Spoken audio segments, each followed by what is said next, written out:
بسم اللہ الرحمن الرحیم۔ یرقان سے نجات کے لیے مولی کے پتے خاص اہمیت کے حامل ہیں۔ یرقان سے چھٹکارا حاصل کرنے کے لیے مولی کے پتوں کا استعمال بھی کارآمد ثابت ہو سکتا ہے، کیونکہ ان پتوں میں ایسے مرکبات ہوتے ہیں جو آنتوں کی نقل و حرکت کو بہتر کرتے ہیں۔ روزانہ مولی کے پتوں کا رس نکال کر 1 گلاس پیا جائے تو یرقان کا علاج جلد ممکن ہے۔ لیموں کا استعمال۔ لیموں میں سوزش کی املاک موجود ہوتی ہے جو یرقان سے نجات کے لیے سود مند ہوتا ہے، اور یہ جگر کے خلیات کو کسی بھی نقصان سے محفوظ رکھتا ہے، اس لیے لیموں کا جوس سود مند ہے۔ ٹماٹر کا جوس۔ ٹماٹر بھی انسان کے اندر خون بنانے میں مدد فراہم کرتا ہے اور جگر کی بیماریوں کا خطرہ کم کرتا ہے۔ صبح کے وقت ٹماٹر کا جوس 1 گلاس نمک اور کالی مرچ ملا کر پیا جائے تو یرقان کا علاج جلد کیا جا سکتا ہے۔ گنا۔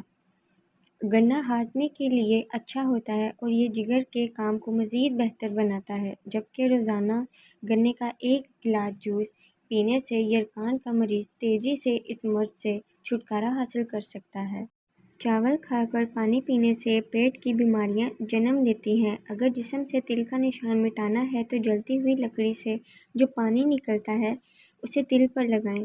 کچے چاول کھانے سے گردوں میں پتھری ہو جاتی ہے۔ رات کو خوشبو لگا کر سونے سے دماغ کمزور ہوتا ہے۔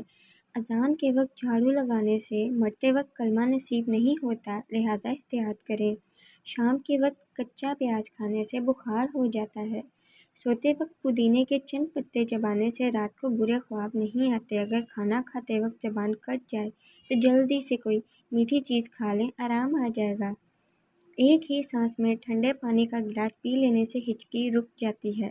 برف جمانے کی ٹرے بعض وقت فریزر میں بری طرح جم جاتی ہے۔ ٹرے کو ہمیشہ صابن اور گرم پانی سے دھو کر خشک کر کے برف جمائیں تو آسانی سے نکل آئے گی۔ آنکھوں میں چوٹ لگی ہو یا تیز روشنی برداشت نہ ہوتی ہو یا پھر آنکھوں میں میلا پن آ رہا ہو، ایسے میں ٹھنڈا دودھ آنکھوں کو آرام دیتا ہے بلکہ آنکھوں کی چمک بھی واپس لاتا ہے۔ نرم اور صاف روئی کو دودھ میں بھگو کر آنکھوں پر 10 منٹ رکھیں، افاقہ ہوگا۔ صبح سویرے گھاس پر چلنے سے آنکھوں کی روشنی میں اضافہ ہوتا ہے۔ کلونجی کا تیل جوش دے کر نیم گرم سر پر لگانے سے نزلہ، زکام اور سر درد دور ہوتا ہے۔ اگر آٹے کے اوپر خشک تہہ جم جاتی ہو تو آٹا گوندتے وقت اس میں تھوڑا سا آئل شامل کر لیں، اس طرح آٹے کے اوپر خشک تہہ نہیں جمے گی۔